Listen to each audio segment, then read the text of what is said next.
कांधाकोट खां रिपोर्ट करे रहियो आहे अब्दुल ख़ालिक। चाचड़ कश्मीर लॻे पंजाब पुलिस ऐं ॾोहारियुनि जे विच में मुक़ाबिलो। फायरिंग 4 ॾोहारी राणो शर, सिद्दीक शर, लालू शर लालू सीलरो रखियो कोश मारिजी विया।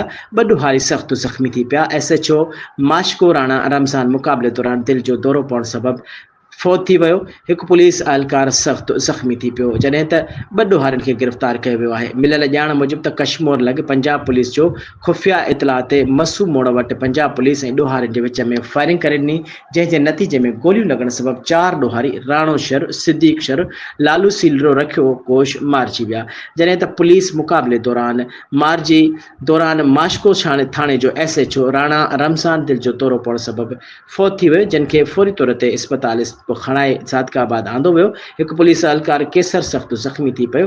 पंजाब पुलिस 2 ॾोहारियुनि खे ज़ख़्मी हालत में गिरफ़्तार करण जी दावा कई पई वञे। ज़रीअनि मूजिबि त पंजाब पुलिस खे खुफ़िया इतला मिलियो त मुग़विन खे ॿिए हंधि मुंतक़िल कयो पियो वञे। पंजाब पुलिस जो शर गैंग सां मुक़ाबिलो थी पियो। पंजाब पुलिस कुझु ॾोहारियुनि खे गिरफ़्तार करे पंजाब जे दंग वटि मुक़ाबिलो ॼाणाए छॾियो आहे ऐं सिंध पुलिस ऐं पंजाब पुलिस जी नफ़री वाक़े वारे हंधि पहुतल आहे।